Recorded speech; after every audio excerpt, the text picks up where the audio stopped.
Welcome back to the SoCal Dog. In this video I want to talk about Metalcloak bump stops, my Rancho RS 5000 shocks, and my Daystar 3/4 inch lift. Just so you can get an idea of just the difference in size, this is the Metalcloak bump stops that I'm installing on my Jeep now because I've been having some pretty bad bottom outs. So I'm installing it up here. So let's see if I can do this one-handed. And I'm just taking it, pushing it up into place. I think I might need to use the jack method, but I'm just going to take it, pop it up into place, and that'll be my new bump stop. Alright, so I'm about to take the passenger side apart here, and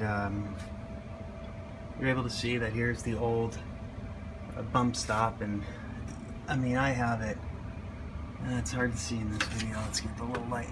So you're able to see there. I mean, I wore out the paint hitting the bump stop that much. So this is one of those things where, I mean, I love these Rancho 5000 RS 5000X shocks. I mean, they work great. You know, maybe do it all over again. Do I look at Fox shocks or something like that, or maybe? But for the price, these Ranchos have been amazing. That being said, these bump stops have just been, I've been bottoming them out, and I saw that Metalcloak had these, so I wanted to give them a shot. I wanted to see just how good they were, and you know, I mean, it's pretty much about double what you'd pay to get a factory set of bump stops, and these things are just, I'm sure they got plenty of life left in them, but you bottom out enough, it sucks, and I don't want to deal with that anymore. So I'm replacing them, and to do that, I already have I have to disconnect the sway bar, and I've already done it on the other side because I just finished up the driver's side, and now I can actually show you what I'm doing here. So I disconnected the shock, and then the other one is I have this brake line right here, and it's just a 10mm bolt right here to get this guy out. My shocks are 18mm, and so is this one here, so two 18mm. I popped it off on the other side, I left it disconnected, and then I'll just put it all back together once I'm done. But that's what I'm doing now. So I'm going to pop those apart, lower this down, and pull the spring out. So I did end up having to pull this bolt out. It was just an 18mm bolt there, but it actually caused the axle to pull backwards, or to not allow it to pull backwards, so I had to disconnect the sway bar completely. But yeah, it is what it is. It's not bad. It's a good time to check the joint. Joint feels good. But yeah, there it is. You're able to see this bolt is disconnected. Now it's just taking this, giving it a couple of good turns and pulling it out.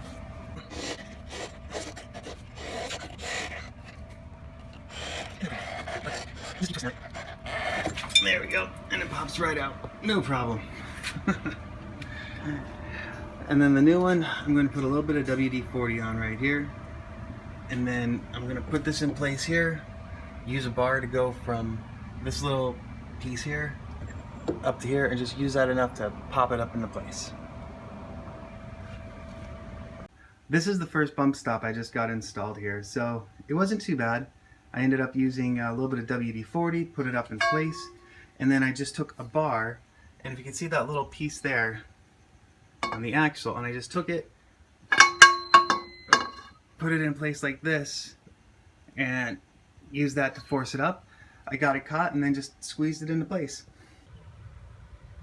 So this is my rear bump stop. This is the whole reason I had to start getting these things replaced. And you can just see how chewed up this thing is. I mean, bottomed this thing out one too many times, so yeah, time to get replaced. It's gonna go from that to this guy. So much bigger, hopefully so much better. So this is my rear suspension now. I have my Rancho RS 5000X shocks. You're able to see my Metalcloak bump stop in there, and then on top, this is pretty much my update. I had to add the 3/4 inch Daystar.